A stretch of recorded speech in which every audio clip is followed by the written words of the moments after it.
ॐ सहनाववतु सहनौ भुनक्तु सह वीर्यं करवावहै तेजस्विनावधीतमस्तु मा विद्विषावहै। ॐ शांति शांति शांति। प्रथमावृत्ति की 23वीं कक्षा में आप सभी का स्वागत है। प्रथम अध्याय के प्रथम पाद का प्रथम सूत्र हमने पूरा कर लिया था और इसमें आ आई औ जो तीनों वृद्धि के वर्ण हैं ये इनके सबके उदाहरण देख लिए। इसमें कोई प्रश्न है किसी का पीछे?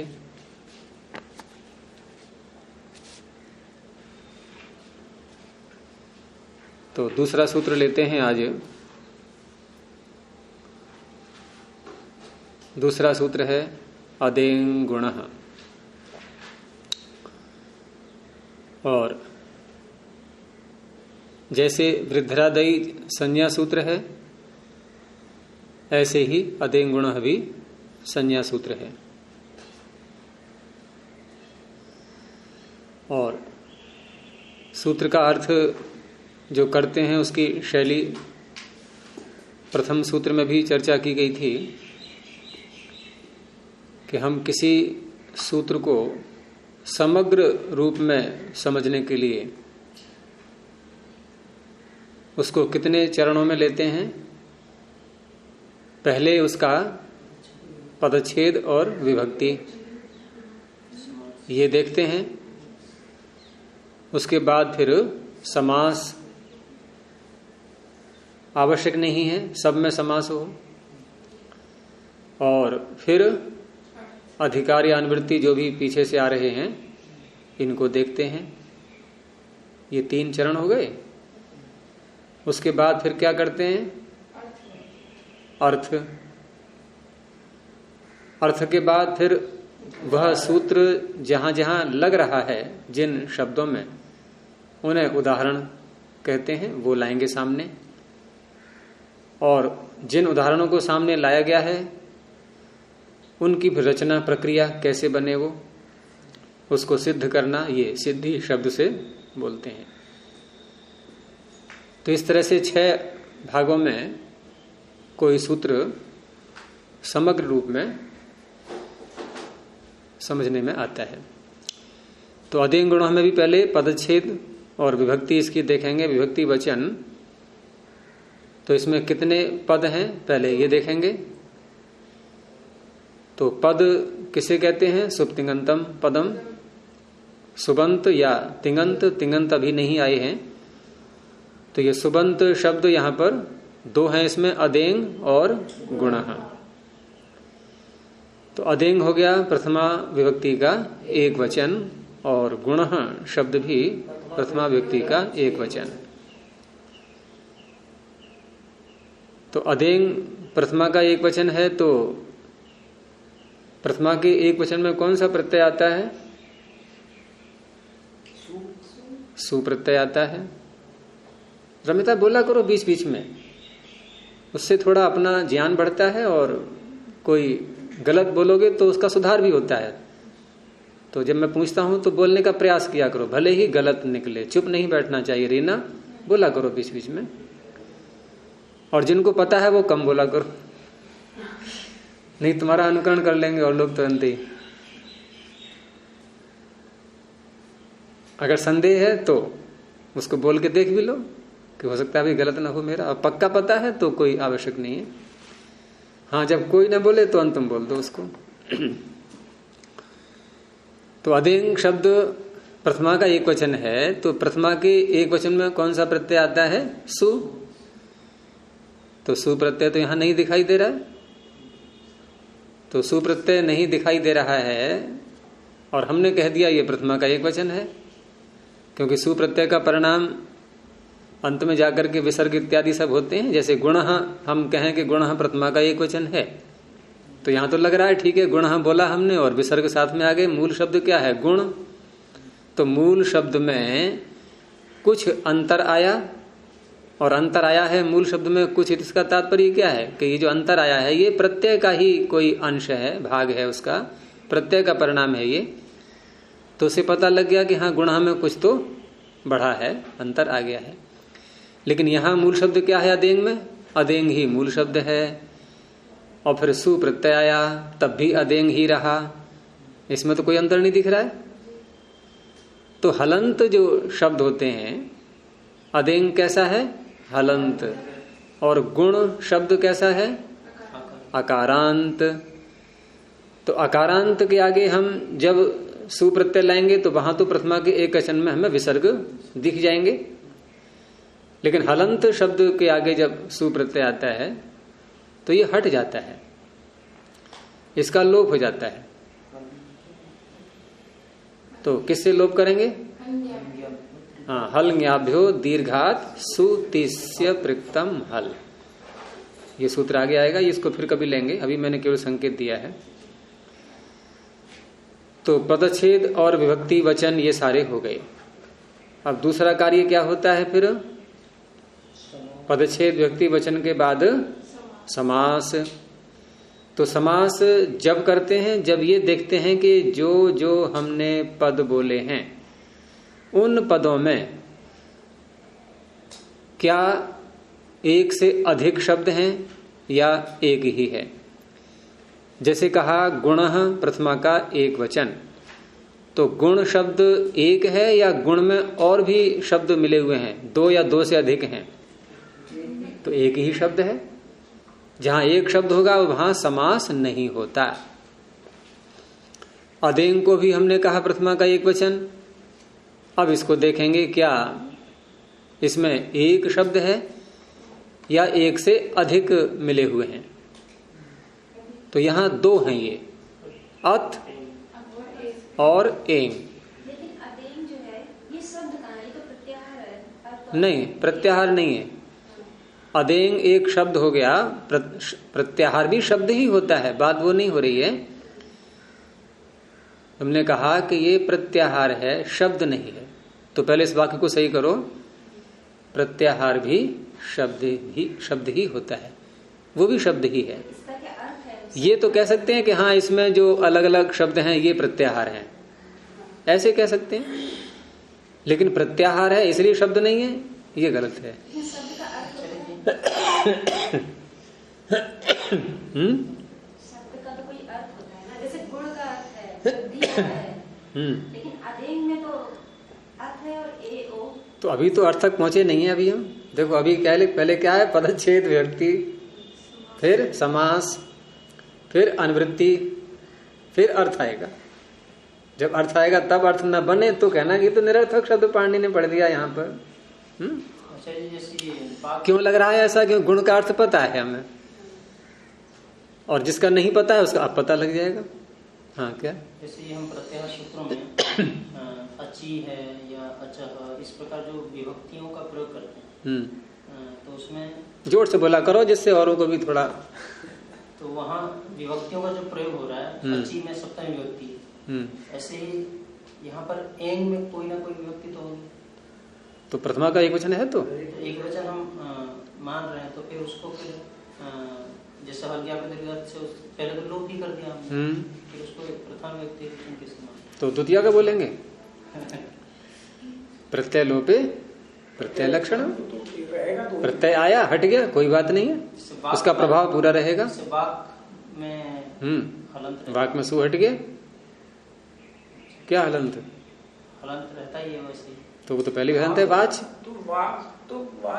तो हलंत शब्द ही है। नहीं, वाच दिखा करके तुम ये कैसे क्या कहना चाह रहे कि वहां सु है? सु दिखाई दे रहा है क्या? तो चकार को ककार हुआ है, च को कब हुआ है, किससे? तो इस तरह से हाँ, ये आपको क्यों शंका होगी? द्विवचन की कल्पना कैसे हो जाएगी? नहीं, द्विवचन की नहीं कर रहा हूँ मैं, मैं कह रहा हूँ नहीं, इनका कहना यह कि यहाँ सु तो है ही नहीं, प्रत्यय ही नहीं है, तात्पर्य कहने का ये, यानी कि सुबंत कैसे कहें इसको, तो यह है कि प्रत्यय न होने पर भी, न होने का अर्थ आने के बाद हटना, एक तो न होना ही है कि आया ही नहीं, तो हम इसको सुबंत कह ही नहीं सकते, लेकिन आया और हटा और प्रत्यय लक्षण कार्य चलता रहता है। प्रत्यय के लोप हो जाने पर भी उस प्रत्यय को मान करके होने वाले कार्य होते रहेंगे।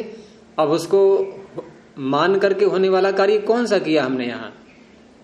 सुप्तिंगंतम पदम, पद संज्ञा की है, तो पद है ये, और हम क्या कर रहे हैं? पदच्छेद, पद का छेद। तो पद का छेद कर रहे हैं तो पद तो होना चाहिए, और पद कब होता है? सुबंत या तिंगंत। तो प्रश्न उठा कि सुबंत कहाँ है? ये सुप तो है ही नहीं, तो आया हट गया तो प्रत्यय लोपे प्रत्यय लक्षणम, प्रत्यय के लोप हो जाने पर भी उसको मान करके जो पद संज्ञा हमें करनी है वो अब भी हो जाएगी, और प्रत्यय ही न लाएंगे तो ये पद नहीं कह सकते इसको। तो ये हो गया। अब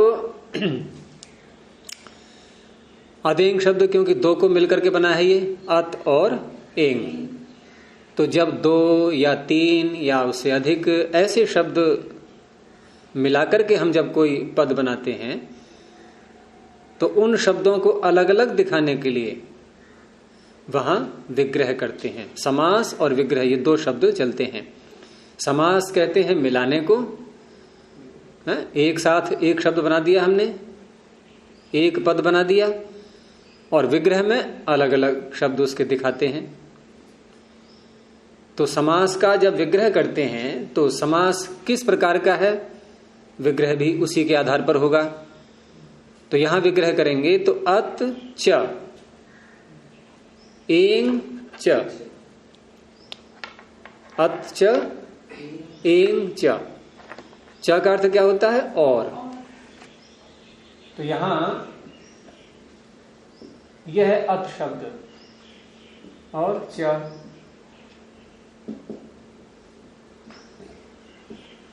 विध्रादैच में भी तो ऐसे ही किया था, वहां आदैच, इसमें विग्रह किया था कि आत च ऐच च, वहां ऐसे था, और यहां अत च एंग च, और ये च च करके जब विग्रह करते हैं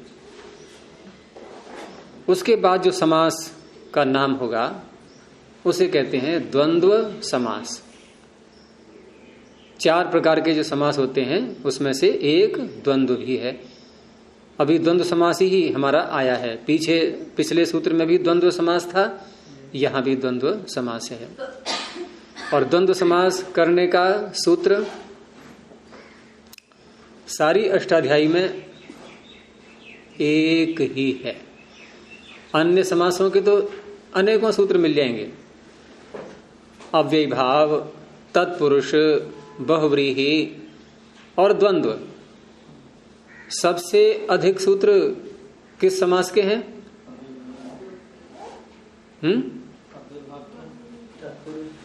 तत्पुरुष के। तो द्वंद्व समास का सूत्र, समास के सूत्र कहां पर हैं? अष्टाध्यायी में। समास करने वाले सूत्र द्वितीय अध्याय के प्रथम पाद से लेकर के द्वितीय अध्याय के द्वितीय पाद के अंत तक।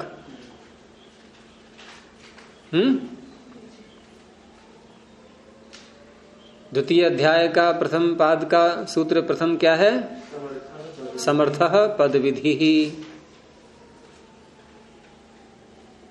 ये व्यापक सूत्र है काफी, समास के प्रकरण में भी लगता है और अन्यत्र भी लगता है। वास्तविक रूप में समास कहां से प्रारंभ हो रहा है? तो इसी के आगे सूत्र बोलो, और आगे और आगे, बस यही प्राक कडारात समासः, ये बता रहा है। क्या बता रहा है? कडारात प्राक, कडार से पहले पहले तक समासः, समास का अधिकार चलेगा।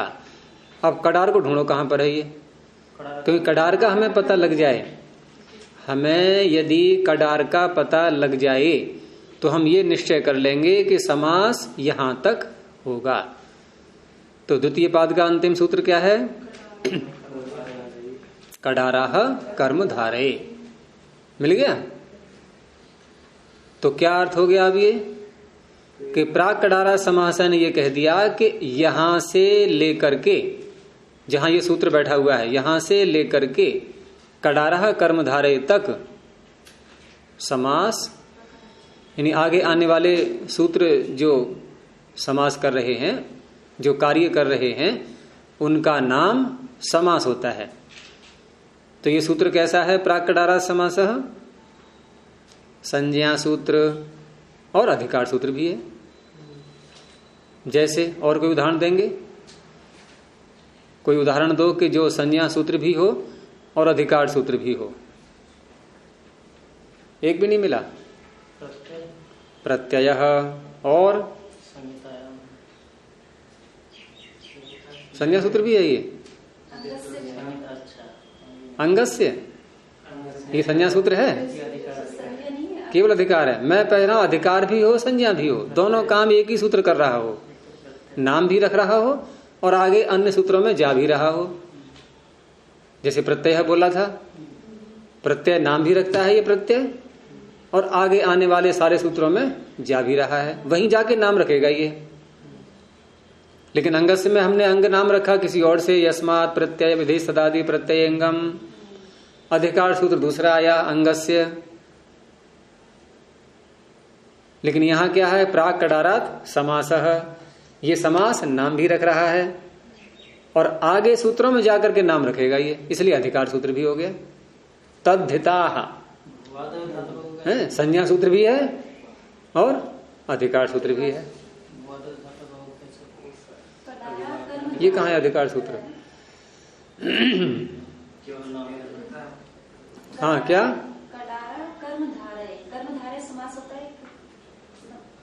प्रश्न जो विषय चल रहा है उसी पर हो। अभी जो बात चली थी संज्ञा अधिकार किसे कहते हैं? कर्मधारय तत्पुरुष समास को ही बोलते हैं। 4 समास बताए मैंने। तो प्रथम जो समास यहां से प्रारंभ होगा, तो प्रथम समास कहां से प्रारंभ होगा? अभी हमने क्या कहा था, कहां से कहां तक है समास? तो प्रथम सूत्र कौन सा है समास का? ये तो अधिकार सूत्र संज्ञा सूत्र हो गया। ये समास कर नहीं रहा है, समास नाम रखेगा आगे जाकर के अन्य सूत्रों में। तो पहला सूत्र है अव्ययी भावः।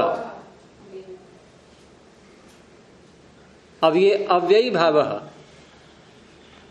ये कैसा सूत्र है? संज्ञा सूत्र, अधिकार सूत्र, विधि सूत्र, क्या क्या है ये? ये भी संज्ञा सूत्र है और अधिकार सूत्र भी है। अब इसको हम, क्योंकि पीछे से समास का अधिकार भी आ रहा है, अब उसको भी जोड़ दो इसमें। अब क्या हो गया कि अव्ययी भाव, एक तो ये नाम हो गया और समास भी नाम हो गया। अव्ययी भाव भी नाम हो गया उसका और समास भी नाम हो गया। समास तो नाम सबका होता जाएगा और उसमें से फिर एक अलग अलग नाम भी डाले जाएंगे। तो हम कहेंगे कैसा समास के अव्ययी भाव। नाम तो समास भी है और उसकी फिर अवान्तर भेद हो गया अव्ययी भाव। तो सबसे पहला समास है अव्ययी भाव।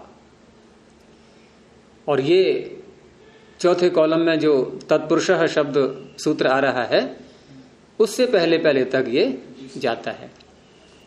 यानी ये जो सारे सूत्र आ रहे हैं अव्ययी भावः के आगे, ये सब अव्ययी भाव समास करने वाले हैं। फिर तत्पुरुषः प्रारंभ हो जाता है। अब ऐसे ही तत्पुरुषः ये संज्ञा सूत्र भी है और अधिकार सूत्र भी है और समास पीछे से आ ही रहा है। तो अब यहां क्या कहेंगे कि समास भी नाम होगा और उसका नाम तत्पुरुष भी होगा। अब समास अधिक व्यापक है या कि अव्ययी भाव या तत्पुरुष, ये अधिक व्यापक है क्योंकि समास सब में पहुंच रहा है और ये थोड़े थोड़े थोड़े हो जाएंगे। अब ये अब तत्पुरुष का अधिकार कहां तक जाएगा? तो अगले पृष्ठ में तीसरे कॉलम में नीचे की ओर सूत्र आ रहा है शेषो बहुव्रीहि। अब इससे पूर्व तक यहां तक आ गया तत्पुरुष है। अब बहुव्रीहि समास चल पड़ा। ये भी संज्ञा सूत्र है। और बहुव्रीहि कहां तक जाएगा? ये चौथे कॉलम में चार थे द्वंद्व, इससे पूर्व तक यहां तक बहुव्रीहि के सूत्र हैं ये। अब चार थे द्वंद्व, ये बेचारा अकेला पड़ गया है ये। तो ये कैसा है? समास संज्ञा सूत्र है, अधिकार सूत्र है, विधि सूत्र है, क्या है ये?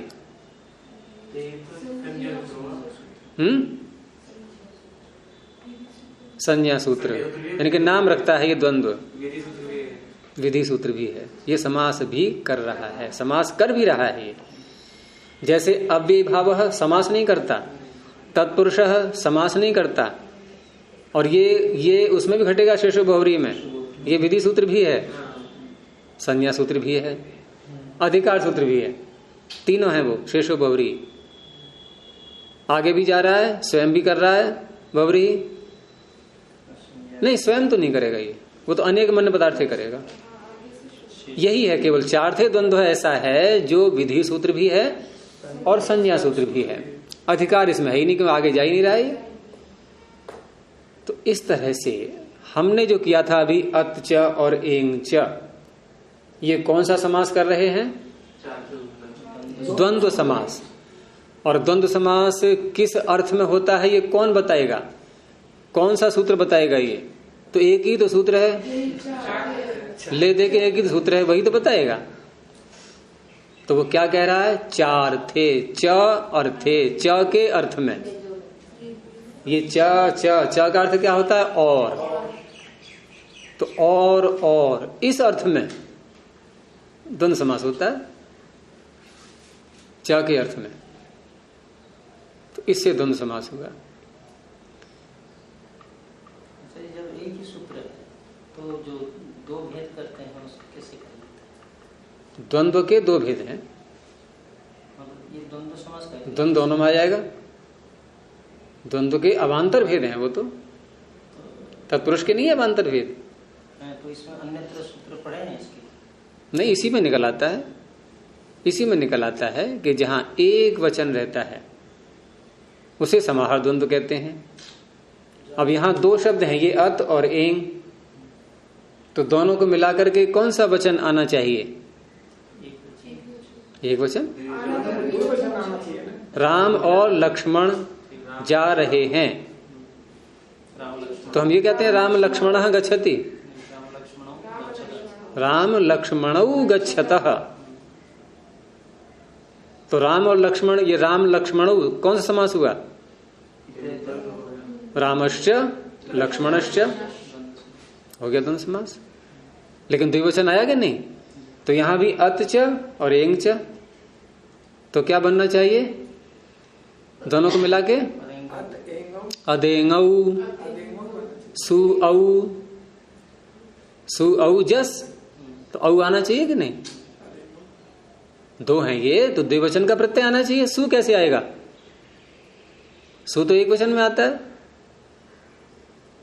और फिर भी एक वचन है क्योंकि सूत्र में है अदेंग, अदेंगौ तो है नहीं। अच्छा जी, इसमें ऐसे कहें कि वो द्विवचन आया और लोप हो गया, कह लो अगर संतोष मिल रहा है उससे तो।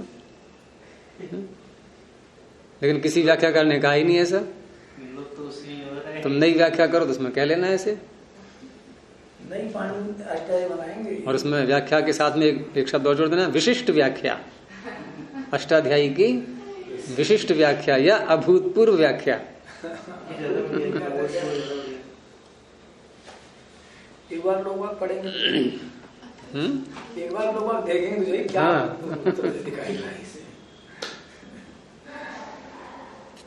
जैसे वो भगवती बना रहा है एक अलग से अपना दर्शन।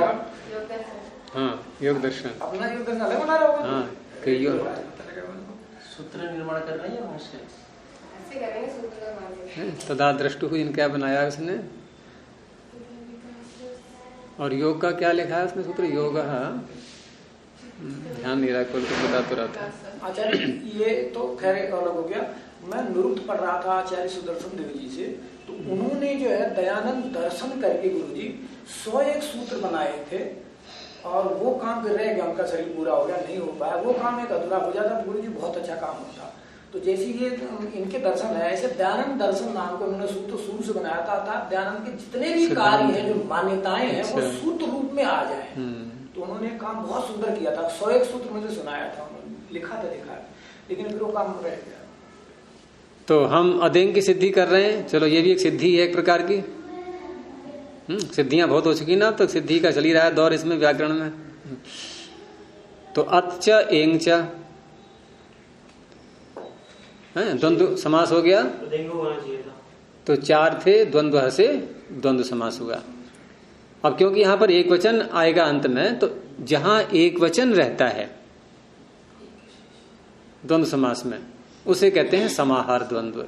अच्छा गुरुजी, इनका जो प्रश्न था वास्तव में वो सही था, उसका समाधान क्या होगा? मतलब कि ऐसा प्रक्रिया से मिलता है या कोई प्रक्रिया से, परंपरा से चला आ रहा है, और फिर पाणिनि का सूत्र भी है इसमें, क्योंकि यहाँ एकवद भाव, उसे कहते हैं एकवद भाव। तो एकवद भाव में फिर एक वचन ही आएगा, तो जहां एक वचन रहता है उसे कहते हैं समाहार द्वंद्व। समाहार का तात्पर्य इकट्ठा कर देना, इकट्ठा करने का अर्थ एक चीज मान ली हमने, वो एक वस्तु मान ली, तो एक वचन आएगा। और इतर इतर, ये भिन्न और ये भिन्न, इतर इतर, इसका अलग महत्व, इसका अलग महत्व, तो फिर 2 मान रहे हैं हम, तो द्विवचन। 3 है तो बहुवचन। तो जहां द्विवचन या बहुवचन मिलते हैं उसे कहते हैं इतर इतर द्वंद्व समास। इतर इतर को जोड़ेंगे तो इतर इतर, इतर इतर द्वंद्व समास। योग का मतलब जोड़ देना, इतर इतर को जोड़ दिया।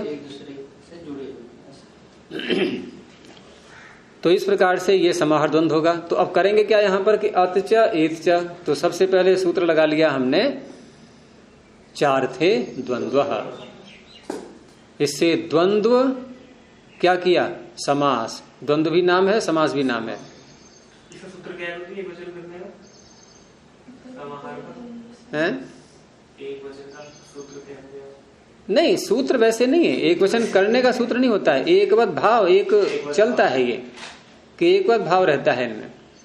और जो सूत्र आए भी हैं आगे चौथे पाद में, जहां से प्रारंभ जाता है द्विगुरेक वचनम, यहां से एकवद भाव का प्रकरण प्रारंभ होता है। तो उसमें कई शब्दों को गिना भी दिया गया है, जैसे द्वंद्वश्च, प्राणी, तूर्य, सेनांगानाम, ये सब यहां से प्रारंभ है ये,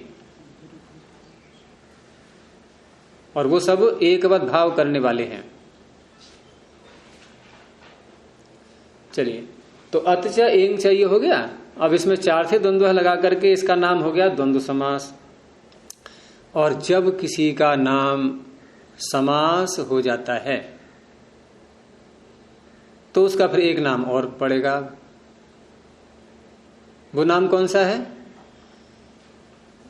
कृत तद्धित समासाश्च। कृदंत हो या तद्धितांत या फिर समास हो, तो उसका नाम हो जाएगा प्रातिपदिक। अच्छा, ये जो कृदंतिम है ये भी ऐसे ही है, संज्ञा और अधिकार।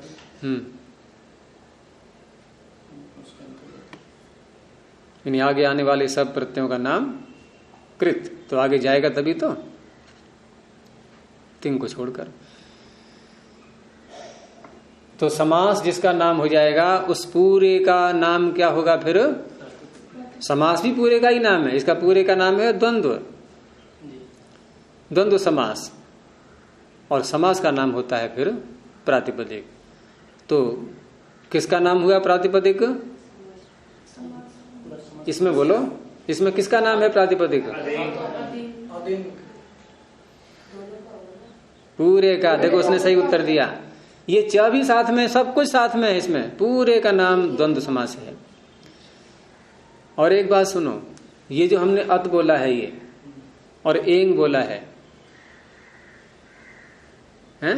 हम राम लक्ष्मण का कैसे विग्रह करते हैं, जरा बोलना। राम लक्ष्मण। अच्छा, च को अलग करके बोलो जरा। वो तो रामश्च ऐसे मत बोलो, रामः च लक्ष्मणः च। इस विग्रह में हमने राम और लक्ष्मण के आगे सुप प्रत्यय लाए या नहीं? क्या सिद्ध हुआ इससे कि विग्रह करते समय भी आपको सुबंत ही बोलना है। तो ये कैसे हैं ये अत और एंग? ये सुबंत ही हैं। यहां भी सुप्रत्यय आया था। अब और पीछे हटाएंगे फिर उसकी सिद्धि करनी पड़ेगी। यहाँ ये हमें लग रहा है कि अत ऐसा ही है, बस ये ऐसा नहीं है। सुप्रत्यय आया था, उसका लोप हुआ है। यानी विग्रह भी पदों का होता है, विग्रह भी पदों का होता है। सुप्तिंगंतम पदम, तो उसी से ही लोप करेंगे। तो ये भी प्रथमा का एक वचन, ये भी प्रथमा का एक वचन, जैसे रामः और लक्ष्मणः।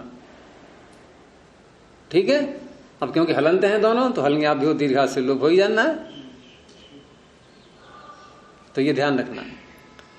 तो इस तरह से यहां जो पद है, ये प्रातिपदिक है, ये भी है, ये भी है, ये पूरा मिला करके एक प्रातिपदिक है ये। अब पूरा प्रातिपदिक है, तो प्रातिपदिक में नियम क्या होता है कि प्रातिपदिक के अंदर सुप नहीं रह सकते। प्रातिपदिक के अंदर सुप नहीं रह सकते। यहां है क्या सुप? यहां है क्या सुप? है? नहीं है ना? लेकिन अभी हमने यहां अतच एंगच ये रखा हुआ है। ये तो विग्रह है, ये समास की प्रक्रिया नहीं है। अभी समास जब करेंगे तो वास्तव में क्या करेंगे, इसको थोड़ा और मैं खोल देता हूं। देखो, हम समास किस अर्थ में कर रहे हैं? च के अर्थ में। और जिसके अर्थ में समास करते हैं उस शब्द को दोबारा नहीं बोलेंगे अब, क्योंकि वो अर्थ समास से निकलेगा। हम किसके अर्थ में कर रहे हैं समास? च के अर्थ में। तो च को बोलेंगे फिर अब, क्योंकि च का अर्थ द्वंद्व समास ने ले लिया और उक्तार्थानाम अप्रयोग, जिनका अर्थ उक्त हो गया, कह दिया गया, उसका प्रयोग नहीं करते। जैसे शालीय बनाया था, किस अर्थ में? भव अर्थ में, होने वाला, इस अर्थ में। तो भव को बोला क्या वहां पर? क्योंकि भव अर्थ को छ प्रत्यय ने ले लिया, वो अर्थ छ प्रत्यय ने कह दिया। तो ऐसे ही यहां पर चा के अर्थ को तो द्वंद्व समास ने बोल दिया। अब यहां कैसे करेंगे? अत सु, अब मूल शब्द लिखते हैं और उसके आगे सुप लिखते हैं फिर, और एंग सु। अब ये चा को नहीं उतारेंगे यहां पर, चा का अर्थ समास में आ गया, लेकिन इनको कर देंगे अलग अलग। बिल्कुल इनका स्वरूप दिखाएंगे। वास्तविक स्वरूप क्या है, प्रत्यय कौन सा है इसके आगे। अब इसका नाम है पूरे का प्रातिपदिक, क्योंकि चा के अर्थ में द्वंद्व समास हुआ है और समास का नाम होता है प्रातिपदिक। अब प्रातिपदिक के अंदर सुप रहते नहीं। सुपो धातु प्रातिपदिकयो हो। दूसरे अध्याय के चौथे पाद का तीसरे कॉलम में सूत्र है, सुपो धातु प्रातिपदिकयो हो। तो इससे इन दोनों का दो है इसमें सुप, दोनों का लुक हो गया। ठीक है, तो ये भी गया और ये भी गया। अब रह गया अत और एंग। अब तकार को दकार कर लेंगे, किससे?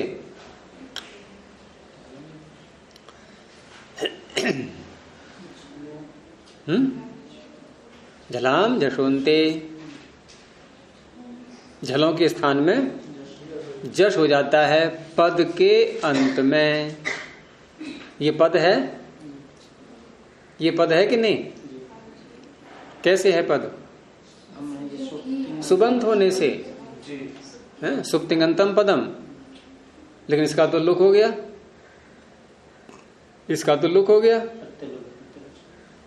लेकिन वहां तो लोप कहा जा रहा है, ये तो लुक है। हैं?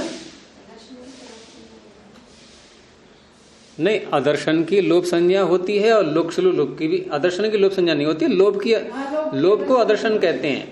यानी लोप क्या है? अदर्शन। ये संज्ञा सूत्र नहीं है, ये व्याख्या कर रहा है लोप की। अदर्शन लोप है, ये अदर्शन संज्ञा नहीं करता है। ये अदर्शन एक बता रहा है कि लोप कहते किसको है। और प्रत्यय से लुक शुलु लुप ये बताता है कि लुक शुलु लुप जो हैं ये इनको भी अदर्शन ही कहते हैं, ये बताता है। लेकिन यहां मेरा प्रश्न ये था कि यहां पर हमने लुक किया है, लोप शब्द से नहीं हटाया, इसको लुक शब्द से हटाया है। और प्रत्यय लोपे प्रत्यय लक्षणम, प्रत्यय का लोप कह करके जहां हटाएंगे वहां प्रत्यय लक्षण कार्य होगा। यहां तो लोप करके हटाया नहीं, यहां प्रत्यय लक्षण कार्य कैसे हो जाएगा? और नहीं होगा तो ये पद कैसे बनेगा? और पद नहीं बनेगा, जलाम सुनते कैसे लग जाएगा? जलाम सुनते पदस्य के अधिकार में है। पदांत में वर्तमान झलों के स्थान में जश होता है पदस्य के अधिकार में? नहीं, कैसे पता? ये तो अंतिम है ना, 8वें अध्याय में अंत में है, अंतिम पृष्ठ पर नहीं पदस्य का अधिकार कहां तक है? अपदांत से मूर्धन्य से पहले तक, तो उससे पहले नहीं है झलाम सुनते।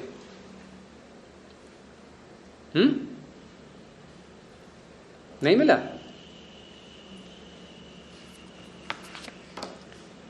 पदस्य का अधिकार जो चल रहा है ये कहां से कहां तक है? प्रथम पाद से लेकर के, और ये इडाया हुआ जो सूत्र है तीसरे पाद का 54 संख्या पर, यहां तक ये पदस्य आता है। ठीक है ना? तो इसके पीछे जितने भी सूत्र आए हुए हैं सारे, इन सब में आ रहा है पदस्य। तो दूसरे ही पाद में तीसरे कॉलम में सूत्र है 39 संख्या पर, झलाम जशोन्ते। तो कैसे होगा फिर? अब न करें पद संज्ञा इसकी, फिर तो सूत्र क्या बनेगा? अतेंग, द तो हो नहीं पाएगा। तो प्रत्यय लोपे प्रत्यय लक्षण में जो लोप शब्द है, ये तीनों का, चारों का उपलक्षण है। ये इस लोप से लोप सामान्य लेकर के लुक शुलु लुप को भी ले लेते हैं। ठीक है? कैसे पता लगा? अभी विषय बहुत इधर तक हो जाते हैं सारे। प्राण शब्द से आपने बताया था कि प्राण को भी ले लेते हैं, अपान आदि को भी सब। देखो यहाँ व्याकरण में ऐसे नियम नहीं चलते, व्याकरण में हर बात सूत्र से ही बोलनी पड़ती है। यहाँ कोई ऐसे नहीं कह सकते हम अपने मन मर्जी कुछ भी कहते रहे कि लोक में ऐसा व्यवहार होता है, ये होता है, कुछ नहीं, हर बात सूत्र के द्वारा। तो प्रश्न ये था कि ये कैसे पता लगा कि लोप शब्द से लुक शुलु लुप भी ले लिए जाते हैं? ये सूत्र कर क्या रहा है? प्रत्यय लक्षण कार्य। क्या इसका कोई अपवाद भी है? न लुमता अंगस्य। ये क्या कहता है कि लू मत, लू वाले कौन कौन है? लुक, शुलु, लुप, तीनों में लू है कि नहीं है? तो लू कह करके जहां प्रत्यय का आदर्शन किया गया है और अंग संबंधी कोई कार्य करना है वहां, तो वहां प्रत्यय लक्षण नहीं होता। ये अपवाद है पूर्व सूत्र का। अच्छा, ये क्या कर रहा है? निषेध। किसका? प्रत्यय लक्षण का। तो इसका क्या अर्थ हुआ कि प्रत्यय लक्षण प्राप्त है। यहाँ कहाँ प्राप्त है? जहां लू कह करके आदर्शन किया जा रहा है। अच्छा, तो इससे पता लग गया कि पाणिनि यहाँ लोप शब्द से लुक शुलु लुप को भी ले रहे हैं। हो गया सिद्ध? नहीं आया? अरे इतना सरल। अच्छा सुनो, नल मतांग से क्या कह रहा है? अपने शब्दों में बोलो पहले। लू पढ़ करके जहाँ हटाया गया है प्रत्यय अंग संबंधी कार्य करने के लिए, वहां प्रत्यय लक्षण नहीं। कौन प्राप्त करा रहा है? प्राप्त कौन करा रहा है? किसका कर रहा है निषेध? ये प्रत्यय से सूत्र बोलो ना। प्राप्त कौन करा रहा है? प्रत्यय लक्षण। तो ये कैसे प्राप्त करा रहे हैं? यहाँ तो लोप शब्द का है, ये लू है यहाँ।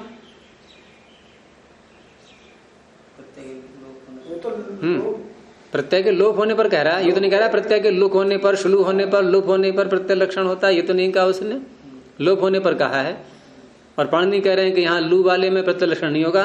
तो पाणिनि से पूछेंगे छात्र उनके कि यहाँ पर प्राप्ति ही कौन करा पाएगा जो आप निश्चित कर रहे हो, यहाँ प्राप्ति नहीं है। क्यों नहीं है प्राप्त? कि लोप कह करके जहां हटाएंगे वहां प्राप्ति होती है, और यहाँ श्लू लोप कह करके हटा रहे हैं, यहाँ कैसे प्राप्ति हो जाएगी? तो इसका अर्थ है कि निषेध कर रहे हैं तो प्राप्ति है। अभी नहीं आया समझ में?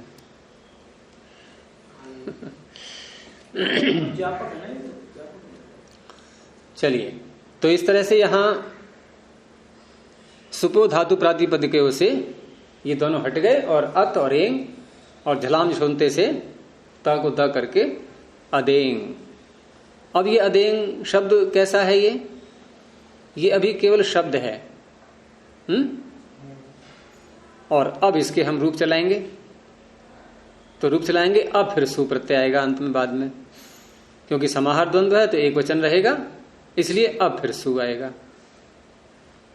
क्योंकि अभी जो बना है ये अदेंग, ये सु हटा करके और त को द करके, ये मूल शब्द है ये, ठीक है ना, ये मूल शब्द है। अब इसके जब फिर रूप चलाएंगे दोबारा, तो फिर स्वादि की उत्पत्ति होगी, क्योंकि प्रातिपदिक संज्ञा इसकी हो ही चुकी है कृतय समासाष्ट्र से, और वो जो सु प्रत्यय आएगा उसका फिर हल्ज्ञादिभ्यो से लोप करके अब बनेगा ये अदेंग। तो सूत्र के शब्दों की सिद्धि होने लगी है, तो सूत्र के उदाहरण तो भी आए नहीं है।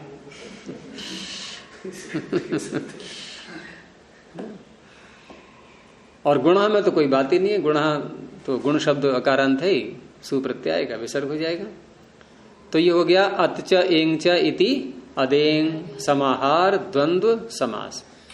अब देखेंगे इसमें अनुवृत्ति किस किस की आ रही है, तो किसी की नहीं आ रही है। अब अगला कार्य क्या होगा?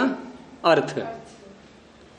तो अर्थ ये संज्ञा सूत्र है, और संज्ञा सूत्र में संज्ञा और संजी दोनों में प्रथमा व्यक्ति होती है। तो कौन संजी है और कौन संज्ञा है, तो पीछे की शैली से हम देख लेंगे। जैसे वहां वृद्धि संज्ञा थी, तो यहां गुण संज्ञा है। लेकिन यहां ये भी देख रहे हैं हम कि वहां उन्होंने संज्ञा को पहले पढ़ा था, वृद्धिरादैच, यहां संज्ञा को बाद में पढ़ा है, अदेंग गुण, इन्हें संजी पहले पढ़ दिया। अगर पूर्व सूत्र की रचना शैली से और इसको वैसी ही रचना करें उसकी समानता से, तो सूत्र क्या बनेगा? गुणोदेंग, गुणोदेंग, वृद्धिरादैच गुणोदेंग।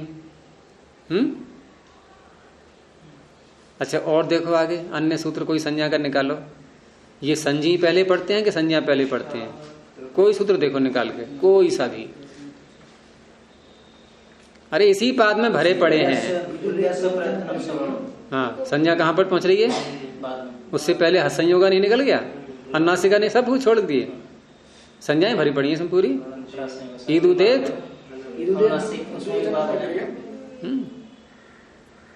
तक्तवतु निष्ठा, बहुगण वतुरति, तरप तमपौ, कहां तक पहुंचोगे? सब जगह ऐसे ही मिलेगा। तो क्यों ऐसा किया? प्रथम सूत्र में क्यों ऐसा कर डाला है? सूत्र कैसा होना चाहिए प्रथम सूत्र? फिर औरों के सूत्रों की समान कैसे होना चाहिए? आदैज वृद्धि, आदैज वृद्धि, अदेंग गुण। भाई बहुमत किसका हो रहा है? संज्ञा अंत में आने वाले सूत्रों का। गुरुजी अब अष्टदई प्रारंभ हो रही है, बच्चों की वृद्धि हो, पढ़ने वालों को, पढ़ाने वालों को इस दृष्टि से बड़ी वृद्धि से स्टार्ट। चलिए ठीक है, तो यही समाधान है इसका कि व्याख्याकारों ने यहाँ वृद्धि शब्द प्रारंभ में लिया है मंगल के लिए। मंगल आचरण भी हो गया कि अध्येताओं की सदा वृद्धि होती रहे, उनका ज्ञान में वृद्धि होती रहे, इसलिए वृद्धि को पहले पढ़ा है। चलिए, तो सूत्र का अर्थ क्या होगा? अब ये अत और एंग पहले समझना होगा, ये क्या क्या है। तो अत क्या है? ये अकार, और अकार के आगे तकार और लगा दिया इन्होंने। तो तकार जब लगाते हैं तो पीछे कई बार चर्चा हो चुकी है ये कि तकार जब किसी वर्ण के आगे लगा देते हैं तो वह वर्ण अपने किसी अन्य सवर्ण को, अपने परिवार के अन्य सदस्यों को ग्रहण नहीं करा सकता, उनका ग्रहण नहीं करेगा ये। यानी ह्रस्व अ है तो ह्रस्व अ ही रहेगा। और यदि ये तकार हट जाता तो ये दीर्घ को भी ले लेता, प्लुत को भी ले लेता, पूरे 18 समुदाय आ जाते, सारे आ जाते फिर। और ये पीछे भी है वृद्धिरा दईच, यहां भी आत और ऐच, तो यहां भी तकार लगाया है। न लगाते तो क्या होता?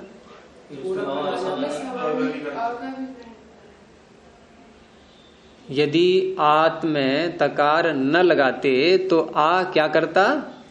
पूरे का ग्रहण कर लेता। किस सूत्र से? किस सूत्र से? सूत्र बोलो, क्या अर्थ है इसका? अण प्रत्याहार में आने वाले वर्ण और उदित ये अपने सवर्णों का ग्रहण कराते हैं। ये अण प्रत्याहार में आता है क्या? आता है? और से ग्रहण कर लेंगे? क्या कर लेंगे? अ से ग्रहण तो आ कहोगे तभी तो आ से ग्रहण करोगे। यहाँ तो आ है सूत्र में, तो आ कहने मात्र से नहीं, आ कहने मात्र से क्या हो जाएगा? आ का ग्रहण कराएगा या आ का ग्रहण कराएगा? सूत्र क्या कह रहा है? अनुदित अनुदित सूत्र क्या कह रहा है? अण प्रत्याहार में आने वाले वर्ण अपने सवर्णों का ग्रहण कराते हैं, यही सूत्र का अर्थ है। तो आ अण में कब आ रहा है? आ तो नहीं आता फिर आ का जो भेद है वो उसके अंतर्गत आ भी तो आता है। तभी तो आएगा जब आ कहीं ग्रहण करें हम, तभी तो आ को लाएगा ये। लेकिन पुलुत को तो ग्रहण कर लेता गुरुजी। देखो फिर समझो बात के लिए, वृद्धरादेश में दीर्घ आकार है और दीर्घ आकार अपने सवर्णों का ग्रहण तब करा पाता ये जबकि अण प्रत्याहार में आ रहा होता। अण में आता नहीं है, हाँ फिर भी तपर ग्रहण किया है, वो आगे के लिए है ना, तो वो आगे के लिए है, ऐच के लिए है वो। ताद अपि परह तपरह, और तह परो यस्मात् स्वयं तपरह, दोनों प्रकार से होता है ये समास। त से जो परे है वो भी तपर, और मैंने पीछे बताया था देहली उसका उदाहरण दिया था दीपक का। हम उसके कारण तत्पर को मान लेते हैं, लेकिन यहाँ आ का कैसे करें? आ से आ का ग्रहण तो आ से अनुदित सवर्ण से जो हाँ कि आ से फिर आ का कैसे? तो कर कौन रहा है? छोड़ दें, मैं तो निषेध कर रहा हूँ उसका। मैंने कब कहा? केवल आ का कैसे फिर ग्रहण करेंगे? आ होने से तत्पर, आ तो अण में आता ही नहीं, आ तो अण में आता ही नहीं, तो आदेश करेंगे। क्या आदेश? आदेश में हमने हाँ आदेश में आ अण में नहीं आ रहा है, तो ये त आ के लिए नहीं, आ के लिए नहीं है, ऐच के लिए है ये। के लिए है ना, आ तो ग्रहण कराएगा, आप तो अपना ही ग्रहण कराएगा। आ अपने सवर्णों का ग्रहण नहीं करा पाएगा। रमिता समझ में नहीं आ रहा है क्या? अच्छा, आ जो है ये अण प्रत्याहार में कहाँ है? ये तो समझ में आ गया। अण प्रत्याहार में ह्रस्वकार है कि दीर्घ आकार है?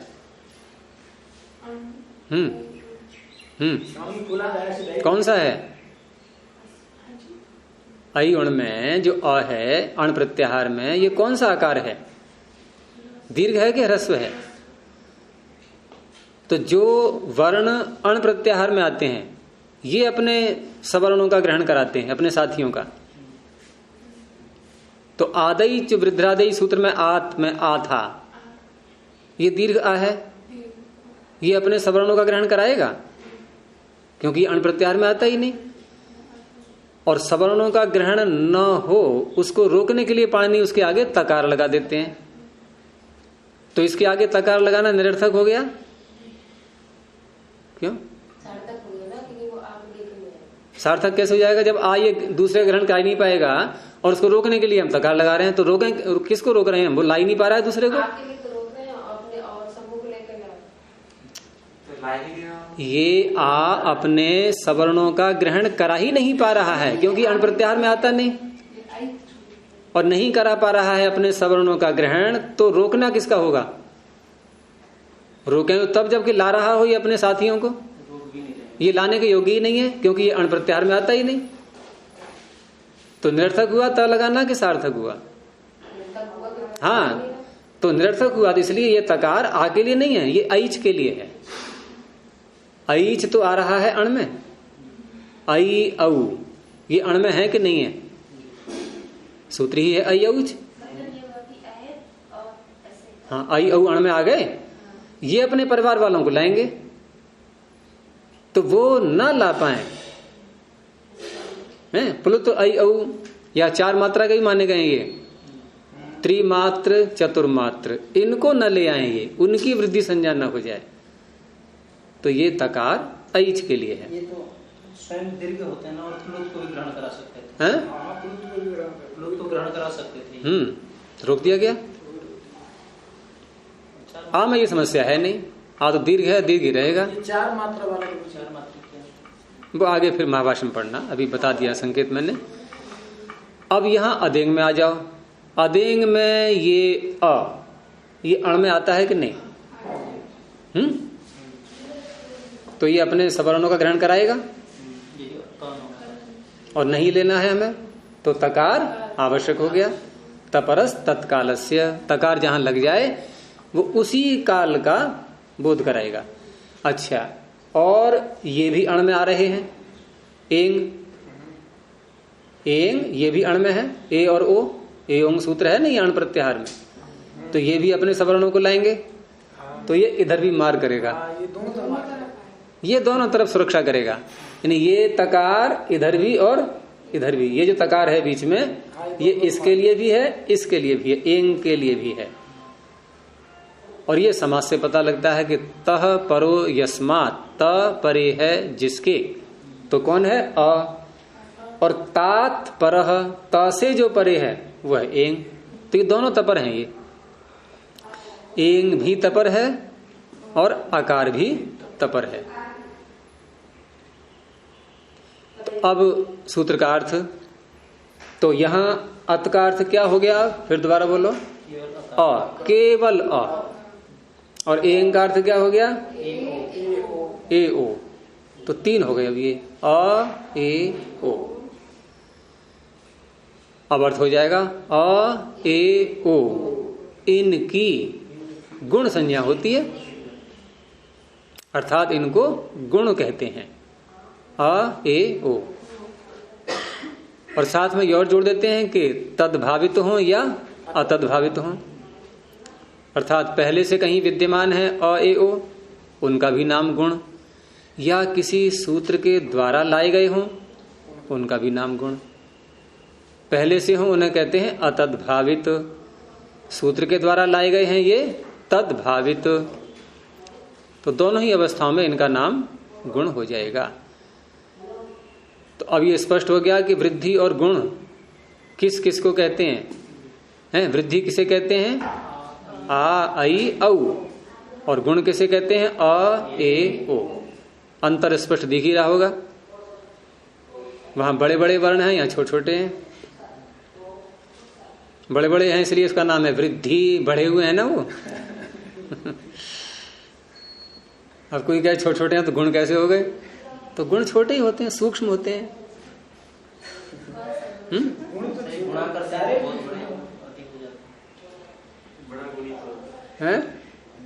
गुणी बड़ा होता है, गुण छोटे छोटे होते हैं। तो ये गुण हो गए। अब आज उदाहरण तो कोई आ नहीं पाएगा क्योंकि अब समय तो ज्यादा हो रहा है, और इसमें कोई प्रश्न है तो पूछो अभी। जहां हम पहुंच गए अर्थ तक, समास भी हो गया, अर्थ भी हो गया, तपर का प्रयोजन भी समझ में आ गया। तपर का प्रयोजन किसकी समझ में नहीं आया अभी तक? मुझे आज समझ में आया। चलो आज आ गया है। आज किसकी समझ में नहीं आया? और अच्छा, कौन बताता है ये कि त लगने से वह शब्द, वह वर्ण और किसी साथी को नहीं ला पाएगा? ये कौन कहता है? तपरस तत्कालस्य। पहले ही पाद में है, निकालो सूत्र। जहां पाद का अंत हो रहा है, पहले पाद का जहां अंत हो रहा है तीसरे कॉलम में, मिल गया? पहले पाद का जहां अंत हो रहा है तपरस है, तपरह तत्कालस्य। तपरह तकार परे है जिसके, और तकार से परे है जो, दोनों अर्थ हो जाएंगे इसके, अब ध्यान रखना। देखो, तकार परे है जिसके, कौन है ये रीना, कौन है ये? तकार परे है जिसके, जिस कौन है? अकार। और तकार से परे है जो, ये जो कौन है? ए। ठीक है, तो तकार से परे है जो, वो भी तपर, और तकार जिससे परे है वो भी तपर।